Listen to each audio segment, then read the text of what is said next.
Ce shiur est dédié pour la Refoua Shema, la guérison complète de Yosef Ben Victoria Bezrat Hashem. On continue sur la loi du Kaddish. Le Kaddish, pour nos frères Ashkenaz, se dit debout. Chaque fois qu'il y a Kaddish, ils se lèvent tous à la synagogue. Chez nous, il se dit assis ou debout. Mais si tu es debout et que le Kaddish a commencé, tu ne peux plus t'asseoir. On ne peut pas s'asseoir au milieu du Kaddish. Quand je dis Kaddish, c'est jusqu'à le 5e Amen, celui de Be'alma. Après, on peut s'asseoir. Il faut éviter aussi, comme ça que le Rav Yosef, que tu vois qu'on arrive au Kaddish, tu es debout, et rapidement, tu cours, tu t'assois vite pour ne pas devoir rester debout au Kaddish. D'accord? C'est pas joli.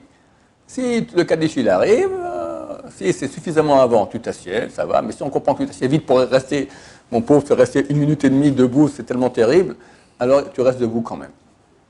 Il y a un problème quand tu pries dans une synagogue ashkénaze. Il y a un interdit de la Torah qui s'appelle l'otid godedou. Vous ne ferez pas des agoudot, des clans.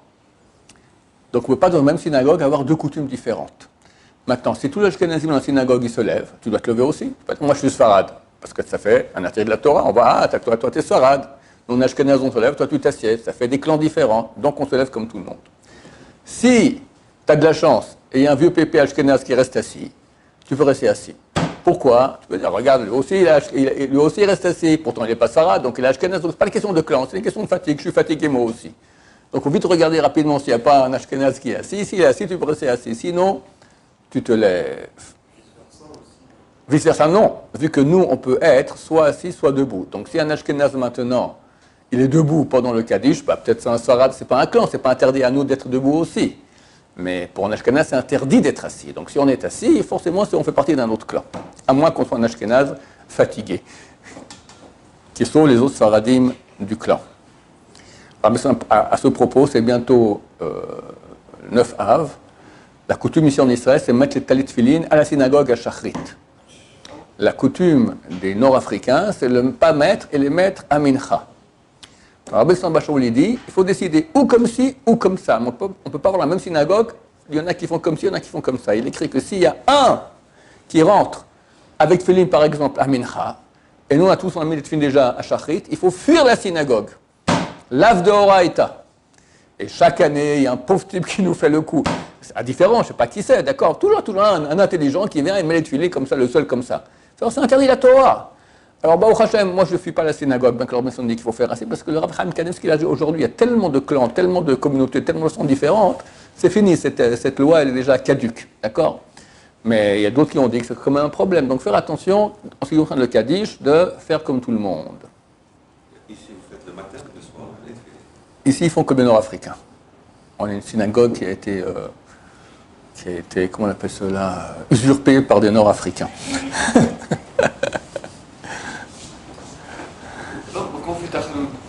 Les Ashkénazes, parfois ils s'assoient directement. Après la Khazar de la Mida, ils s'assoient directement. Ils ne font pas Tachazoum debout. Oui. Nous on peut faire Tachazoum debout dans une synagogue d'Ashkénazes comme ça. Ah, comme les Ashkénazes, il faut faire comme tout le monde. Voilà, faut pas. On s'assoit, on attend, Ouais. ensuite quand ils se lèvent, on refait Tachazoum.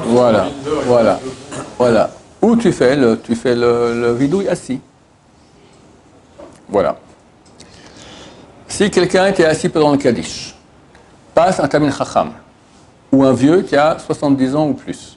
Normalement, il faut se lever. Tu te lèves, très bien, tu fais la mitzvah, c'est de la Torah. Tu ne peux plus te rasseoir. Tu restes debout jusqu'à ce qu'on arrive au Be'alma du Kaddish. Il y en a qui ne se lèvent pas, c'est une erreur. Il y en a qui font, si toi aussi tu es Tamil Chacham, ou toi aussi tu es vieux, d'accord, on fait ce qu'on appelle un hidour. Hidour, c'est, tu fais un petit comme ça. Voilà, tu lèves un peu le postérieur. Là, tu peux te rasseoir parce que tu n'es pas levé vraiment. Donc tu peux rester assis pendant le Kaddish. De même qu'on ne doit pas faire des brachot pour rien, parce qu'on va chachana secha. Tu manges une pomme, et tu as pensé que tu mangerais plusieurs fruits, après tu prends une poire, tu refais la bracha. Tu ne peux pas, parce que la pomme, elle a rendu quitte tous les fruits que tu allais manger. De même les kaddishim, il faut faire attention de ne pas dire plusieurs kaddishim l'un après l'autre. Néanmoins, il y a 2 types de kaddish qu'on peut dire l'un après l'autre. C'est Yesh Lama et Al Israël. Le Kaddish qu'on appelle Yesh Lama, donc tous sont les mêmes jusqu'à Be'alma. Après, il y a différentes sortes de finir le Kaddish.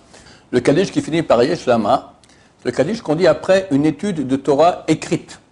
Par exemple, si on va au cimetière et on lit Teilim pour un défunt, les Teilim, c'est loi écrite. On finit Teilim, on dit Kaddish et Shlama. Après, on va étudier une Mishnah. Mishnah, c'est loi orale, Torah Sheba'al Peh. Là, après Torah Sheba'al Peh, on redit Kaddish, mais un autre Kaddish à l'Israël. Le truc pour se rappeler, à l'Israël, c'est le peuple d'Israël, c'est la Torah orale. Yeshlama, Shlama signifie Shalom, d'accord? C'est Shalem, c'est entier, c'est la Torah écrite, d'accord?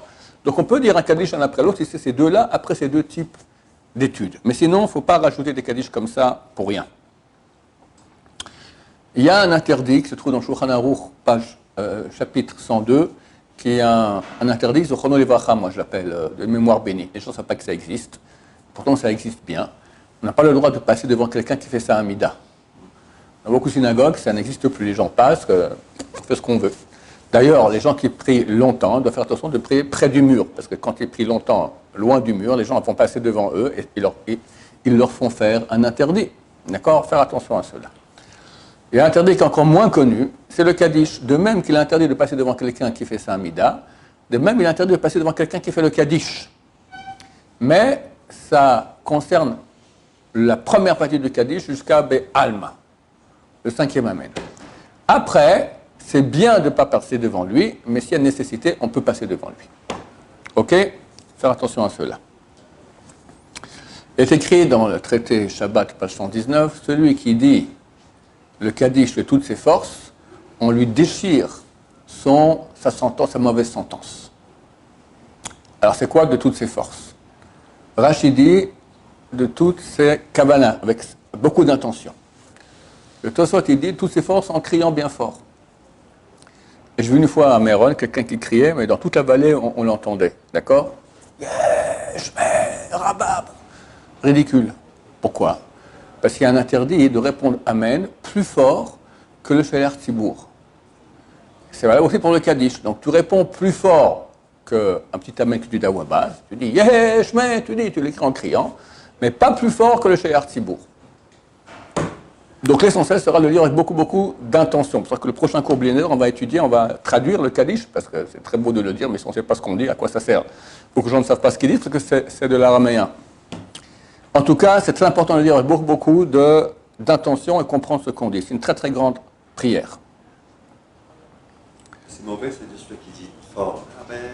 Celui qui dit plus fort que le Sheler Tzibour, c'est interdit. Interdit. Mais parfois on dit pour réveiller les gens. Les gens, ils... Il faut dire au Sheler Tzibour de le dire plus fort. Si le Sheler Tzibour dit plus fort, tu pourras dire plus fort toi aussi. Il ne faut pas que ta voix en décibels soit plus forte que la voix en décibels du Sheler Tzibour, de l'officiant. Quelqu'un arrive à la synagogue, il y a deux salles. Dans une synagogue, il y a plusieurs synagogues. Un, ils disent Kaddish, l'autre, ils disent Kedusha. Qu'est-ce qu'il dit en premier? S'il a dit ni Kedusha, ni Kaddish aujourd'hui, il répond Kaddish en premier. Ça passe avant la Kedusha. S'il a déjà répondu Kaddish aujourd'hui, il répond à la Kedusha en premier. S'il n'a pas encore dit Kaddish aujourd'hui, mais il a commencé à dire la Kedusha, et tout coup il y a un Kaddish qui arrive, il continue à finir sa Kedusha. Le Kaddish, il a une faculté. Quel Kaddish? Le Kaddish qu'on dit avant Alun Shabber, on appelle Kaddish Yatom, le Kaddish des orphelins.